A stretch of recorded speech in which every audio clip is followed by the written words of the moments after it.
শুধু আর শুধু 4টি জিনিস দিয়ে বানাবো আজকের এই ক্রিমি মালাইদার রেসিপি, যেটা আপনারা বাটি চেটে চেটে খাবেন। আর হ্যাঁ, যদি এখন এই গরমে এই আমের রেসিপিটা না বানিয়ে খান তাহলে সারা বছর ধরে পস্তাবেন। আর এটা বানানোর পদ্ধতি দেখে আপনারা বলবেন, আরে এটা বানানোতে কতই সহজ, কিন্তু এর স্বাদ একবার চেখে নিলে আপনারা এর স্বাদ কখনো ভুলতেই পারবেন না। এটা খুবই সহজ সামার স্পেশাল রেসিপি। আর এটা বানাতে কোনো ঝঞ্ঝাটও নেই, না চাই মিল্ক পাউডার, না কোনো কনডেন্স মিল্ক, না ক্রিম। হ্যালো এভরিওয়ান, আমি অর্পিতা, ফ্লেভার উইথ অর্পিতার চ্যানেলে আপনাদের সকলকে স্বাগত। তাহলে চলুন দেরি না করে শুরু করা যাক। এটা বানানোর জন্য সবার প্রথমে আমি এখানে নিয়েছি 1 কাপ মতো সাবুদানা। এখানে আমি মোটা একটু বড় সাইজের সাবুদানা নিয়েছি, আপনারা ছোট সাইজের সাবুদানা ব্যবহার করতে পারেন। এই দেখুন সাবুদানাটা একটু বড় সাইজের। এবার কি করব, একটু জল দিয়ে এটাকে আমি একটু ওয়াশ করে নেব। এখানে জল দিয়ে আমরা একবার হালকা হাতে এটাকে পরিষ্কার করে নেব, এটাকে বেশি রগড়াবো না। ব্যাস, একবার হালকা হাতে এইভাবে একটু মিশিয়ে পুরো জলটা আমরা ফেলে দেবো। এবার আমাদের কি করতে হবে, এটাকে গরম জলে একটু ভিজিয়ে রাখতে হবে। এখানে আমি গরম জল নিয়েছি আর গরম জলে সাবুদানাটাকে ভিজিয়ে দিচ্ছি। এবার এটাকে একটা প্লেট চাপা দিয়ে আমরা আধা ঘন্টার জন্য রেখে দেবো। যতক্ষণ এই সাবুদানাটা আমাদের ভিজবে ততক্ষণ ওইদিকে আমরা নেক্সট প্রসেস করে নেব। গ্যাসে বসিয়ে নিয়েছি একটা প্যান, আর তার মধ্যে দিয়ে দিলাম আমি 1 লিটার দুধ।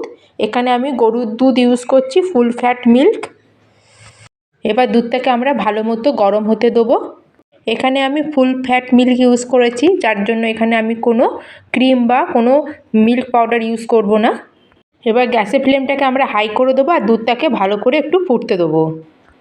আর এই দেখুন বন্ধুরা, দুধটা আমার ভালো মতো বয়েল হতে শুরু হয়ে গেছে। দুধটাকে এভাবে কিছুক্ষণ আমরা ভালো করে ফুটতে দেবো, যাতে দুধটা আরও ঘন আর একটু মালাইদার হয়ে যায়। এখন আমরা এই স্টেজে কি করব, এখানে হাফ কাপের থেকে আমি একটু কম চিনি নিয়েছি, এবার এটাকে অ্যাড করে দেবো। এবার আমরা এই চিনিটাকে ভালো করে দুধের সাথে মিক্স করে নেব। চিনিটা আপনাদের স্বাদ অনুযায়ী একটু কম বা বেশি করতে পারেন। আমি একটু অল্প মিষ্টি দিচ্ছি, কেন আমি এখানে আবার আম ব্যবহার করব, তার জন্য মিষ্টিটা আমি একটু কম দিলাম। দুধটাকে মাঝে মাঝে আমাদের এইভাবে একটু বয়েল করে নিতে হবে, যাতে দুধের এই যে সাইডে দেখছেন যে মালাইটা, সেটা যেন আসে।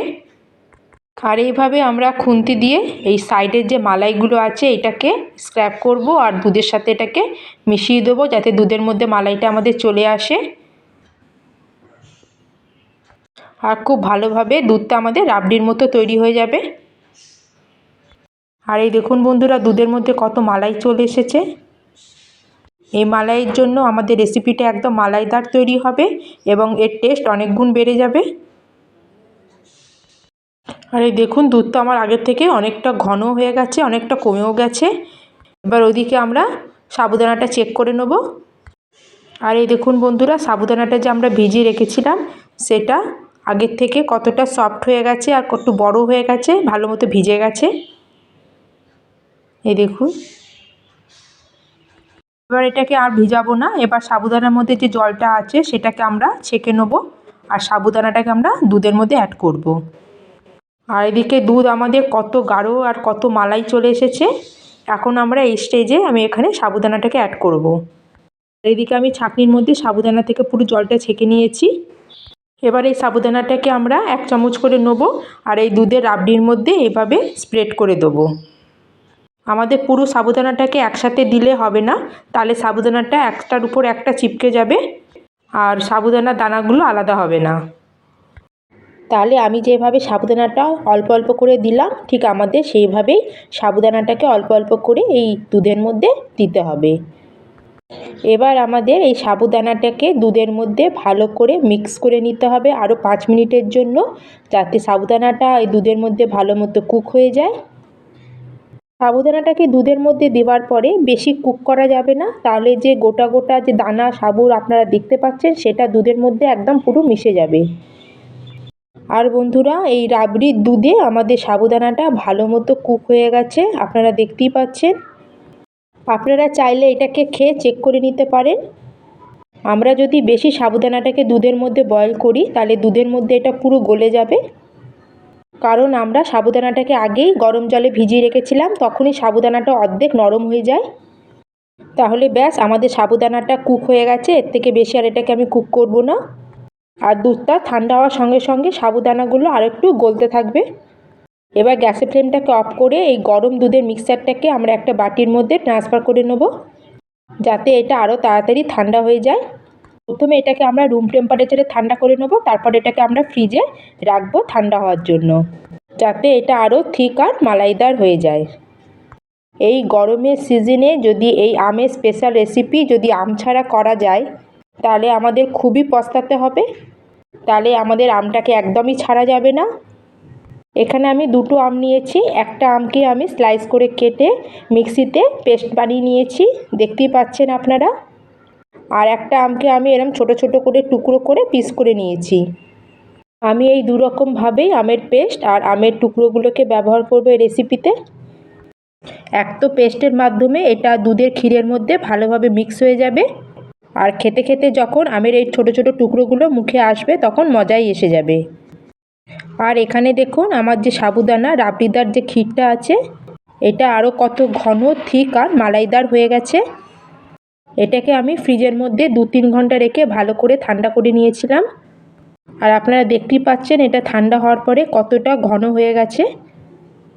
আমরা এর মধ্যে কোনো ক্রিম বা কোনো মালাই কিছুই ব্যবহার করিনি, কিন্তু আপনারা দেখতেই পাচ্ছেন এর টেক্সচার কত সুন্দর এসছে। এটাকে আরও টেস্টি বানানোর জন্য এখানে আমি 1 বাটি আমের পাল্প পুরো দিয়ে দেবো। এখানে ফ্রেশ আমের পাল্প আপনারা ব্যবহার করবেন, কারণ এই গরমে আনবানার শান হচ্ছে এই আম। এবার আমরা ভালো করে এই সাবুর পায়েসের মধ্যে এটাকে আমরা মিক্স করে নেবো আমের পাল্পটাকে। আমি ভালোভাবে আমের পাল্পটাকে মিক্স করে নিয়েছি। এবার যে ছোট ছোট আমের যে পিসগুলো আছে যেটা আমাদের মুখে গিয়ে বড় বড় স্বাদের ধামাকা করবে সেটাও দিয়ে দেবো আমের মধ্যে। এটাকে ভালো করে এর মধ্যে মিক্স করে নেব। আপনারা যদি পছন্দ করেন তাহলে এর মধ্যে ড্রাই ফ্রুটসও অ্যাড করতে পারেন ছোট ছোট টুকরো করে। এটাকে ভালো করে মিক্স করে নিলেই আমাদের ম্যাঙ্গোর সাবুদানার মালাই পায়েস একদম রেডি, যেটার স্বাদ একদম রাবড়ির মতো আর খুবই টেস্টি। এটাকে আমরা আরও ঠান্ডা করব, আর আমরা বাটির মধ্যে এটা আরও ঠান্ডা ঠান্ডা সার্ভ করব। বন্ধুরা আপনারা দেখতেই পেলেন এখানে মাত্র আমি 4টে জিনিস দিয়ে কত সুন্দর ম্যাঙ্গো সাবুদানার পায়েস একদম রেডি করে নিয়েছি, যার স্বাদ আপনারা কোনোদিনও ভুলতেই পারবেন না। সাবুদানা যখন মুখে আসে তখন মজাই এসে যায়, আর তার সাথে আমেরও স্বাদ আসে, আর তার সাথে রাবড়ির মতো স্বাদ তো আছেই। তাহলে আর দেরি না করে আপনারা এটা বানান, খান, আর এই গরমে আমের সাবুদানার আর এই মালাই ক্ষীরের মজা নিন। আর যদি আপনাদের একটু আমার এই রেসিপিটা আপনাদের ভালো লাগে, আর আজকের যদি আমার এই রেসিপি আপনাদের একটু ভালো লাগে তাহলে লাইক করুন, শেয়ার করুন, আর আমাকে কমেন্ট করে জানান কেমন লাগলো। আর তার সাথে চ্যানেলকে সাবস্ক্রাইব করতেও একটু ভুলবেন না। তাহলে দেখা হচ্ছে নতুন অন্য একটি রেসিপি নিয়ে। জয় হিন্দ, জয় ভারত।